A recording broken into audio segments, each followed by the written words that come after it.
আসসালামু আলাইকুম ladies and gentlemen, good evening by the way.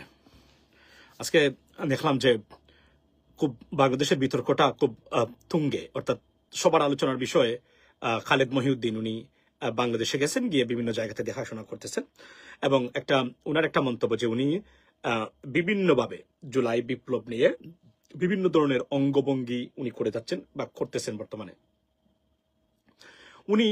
উনাকে বাংলাদেশের যারা কিছু সমাজ আছে মনে করে পৃথিবী বিখ্যাত সাংবাদিক। আমার হাসি লাগে এগুলা শোনার পরে, কারণ পৃথিবী বিখ্যাত সাংবাদিক কাকে বলে এবং আসলে সাংবাদিক কাকে বলে এটা আমি খুব ভালো করে জানি, কেননা সারাদিন আমি এগুলাই দেখি।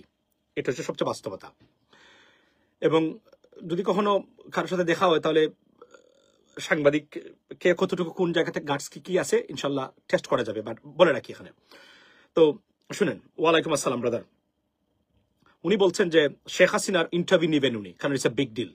It's a big deal, but it is not for Bangladesh. It's a big deal. It's for India, not for Bangladesh, because Bangladesh, it's a garbage. That's simple as that.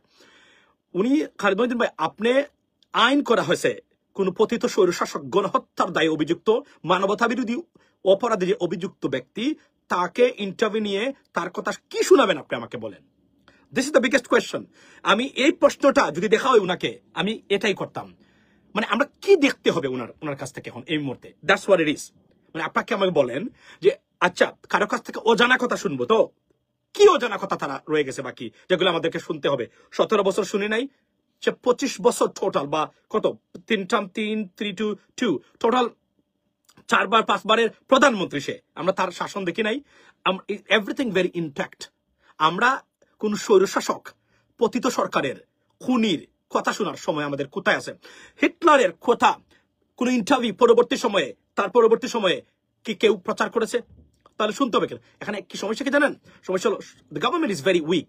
আমি আজকে বলছি আপনার একটা জায়গাতে, সেটা হলো যে সরকারকে অনুরোধ করব, আইন যেই ভাঙবেন তাকে গ্রেফতার করতে হবে।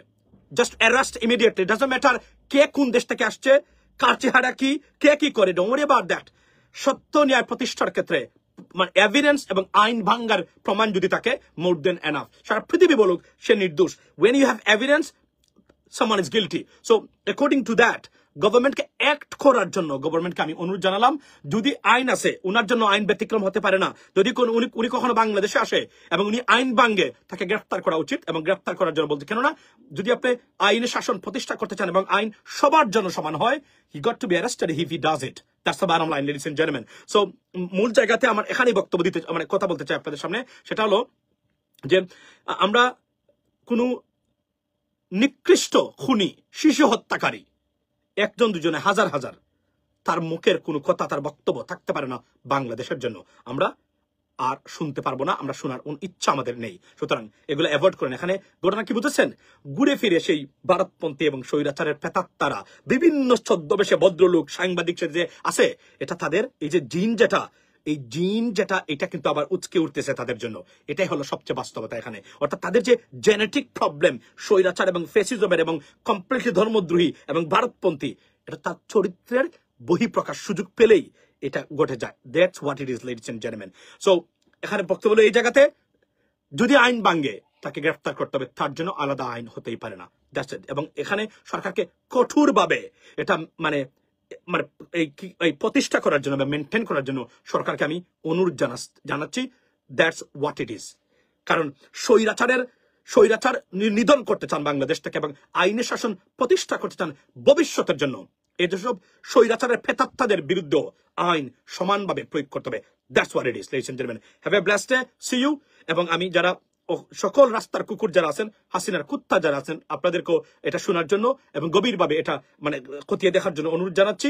কারণ রাস্তাঘাটে প্রচুর মানে হাসিনার কুত্তাদের ইদানিং গেউ গেউ আমরা শুনতে পাচ্ছি। এদেরকে যেখানেই পাবেন সেখানেই কি করতে হবে, গেউ গেউ করা কুকুরকে, কার্তিক মাসের কুকুরকে, আপনারা সেটা জানেন। আপনারা আশা করি সেই পদ্ধতিটা মেনটেন করবেন। Have a blessed day, have to go right now. আসসালামু আলাইকুম।